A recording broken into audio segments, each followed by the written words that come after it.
Depuis la nuit des temps, les hommes et les femmes se sont embellis de parures, utilisant les ressources de la nature ainsi que leur imagination pour transformer leur corps et se séduire mutuellement. Si dans les sociétés occidentales, le maquillage, les piercings et la coiffure soulignent la beauté, certains peuples du monde ont établi d'autres rituels, parfois similaires, parfois très différents. L'Afrique particulièrement a ces cultures que beaucoup de gens ignorent. Découvrez dans cette nouvelle vidéo, les rituels de beauté les plus insolites dans le monde. Avant de commencer, n'oubliez pas de vous abonner et d'activer la cloche de notification pour ne plus jamais manquer nos prochaines vidéos. C'est parti!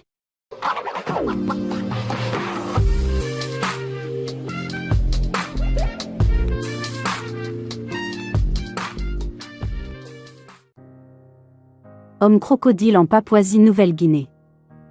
Sur les rives du fleuve Sepik Nouvelle-Guinée, les Yatmuls, des hommes crocodiles, perpétuent un rituel de passage impressionnant et unique au monde, destiné à donner à la peau l'apparence de celle de leur animal totémique. Allongé sur le dos, le torse positionné sur les cuisses d'un oncle comme le veut la coutume, chaque adolescent est fermement maintenu par un ou deux assistants pendant qu'un chirurgien opère.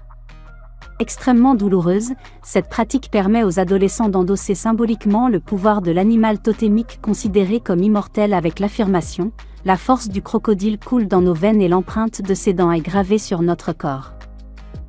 La scarification. Même si les scarifications ont pour but de soigner les maladies chez certains peuples, elles sont parfois considérées comme des signes de beauté chez d'autres. Les balafres sont faites sur les enfants, dès l'âge de 10 ans. Pour les garçons, les scarifications interviennent souvent au moment de la circoncision. Pour une fille, il est important d'être balafrée avant le mariage. Comme un rite de passage, ces scarifications sont généralement accompagnées d'une cérémonie, de la même manière que l'excision, pratiquée dans 29 pays d'Afrique et du Moyen-Orient. Elles sont souvent réalisées à l'aide de pierres, de verres ou de couteaux. Dans les villages, les enfants dépourvus de cicatrices ont longtemps fait l'objet de moqueries au sein des écoles. Le surpoids, obésité volontaire, en Mauritanie. En Mauritanie, l'obésité est un marqueur important de beauté, au point où les mères nourrissent de façon exagérée leurs filles afin qu'elles puissent se trouver un mari dans le futur. Dans plusieurs régions de Mauritanie, les femmes adoptent encore des pratiques malsaines d'alimentation pour plaire aux hommes. La forte corpulence étant synonyme de beauté au sein de leur communauté depuis des générations. En Mauritanie, les mariages précoces sont souvent accompagnés d'une pratique très ancienne, le gavage des jeunes filles. Ce rite est généralement pratiqué au sein de la communauté des morts, dans les zones rurales du pays. Elle consiste à consommer tous les jours de grandes quantités d'aliments riches en calories pour grossir rapidement et ainsi attirer le regard des hommes. Le lait de chamelle est le produit phare de ce régime spécial. Les femmes Padian ou femmes girafes en Thaïlande et Afrique du Sud. En Thaïlande, les femmes Padian portent traditionnellement des anneaux de laiton autour du cou et des jambes. Ces bijoux leur sont offerts par leur famille dès l'âge de 6 ans et feront partie intégrante de leur cou jusqu'à la fin de leur vie. À l'âge adulte, une femme Padian peut supporter jusqu'à 25 anneaux. Dans la tribu Ko d'Afrique du Sud, les colliers en bronze étaient portés pour se protéger des animaux sauvages, mais au fil du temps, ces colliers sont devenus des accessoires de beauté. Et c'est à l'âge de 5 ans que les filles portent leur premier collier, les anneaux augmentent en nombre chaque année. Les femmes Mursi, en Éthiopie. Chez les peuples Mursi du sud de l'Éthiopie, presque toutes les femmes portent le labret, un ornement labial et auriculaire perçu comme un marqueur de beauté. Car pour les hommes Mursi, les femmes qui portent le labret sont les plus belles. En Éthiopie, la beauté et la richesse s'expriment grâce à des lopins de terre. Les jeunes filles les fabriquent elles-mêmes en terre cuite dès leur plus jeune âge et ces bijoux sont placés dans leurs lèvres supérieures ainsi que dans le lobe de leurs oreilles. Au fur et à mesure qu'elles grandissent, elles introduisent de nouveaux plateaux de plus en plus grands. Les hommes papous, Papouasie-Nouvelle-Guinée.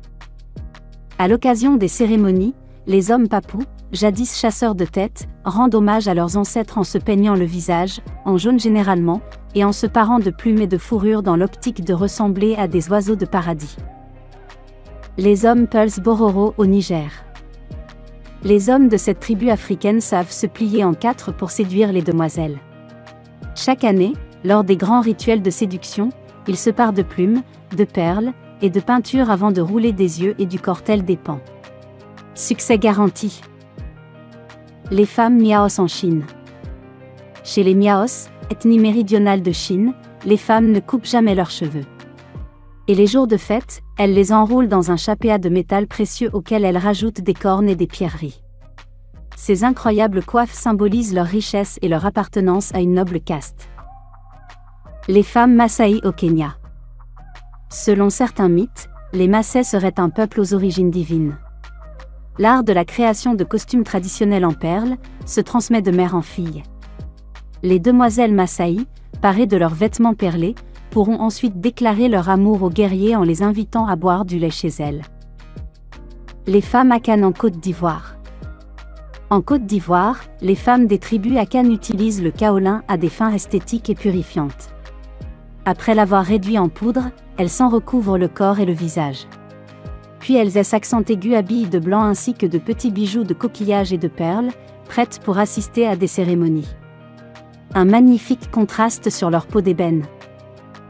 Les femmes Yao, Chine, Asie. Une autre ethnie chinoise où les cheveux sont un symbole puissant de beauté. Les femmes Yao ne se les coupent que 2 fois dans leur vie, à 18 et à 38 ans. Après un soin méticuleux de leur chevelure, elles relèvent celles-ci au-dessus de leur tête en turban. Lors des fêtes, elles les parent de couronnes de pom-pom multicolores. Les femmes berbères, Maghreb.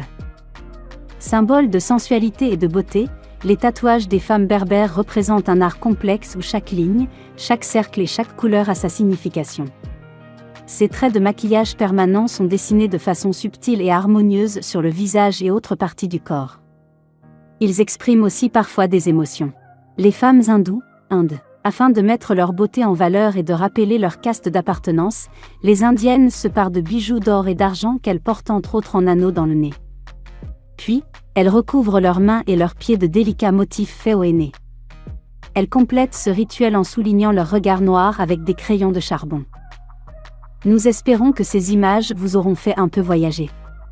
Faites-nous savoir vos points de vue dans les commentaires et n'oubliez surtout pas de vous abonner et partager. À bientôt!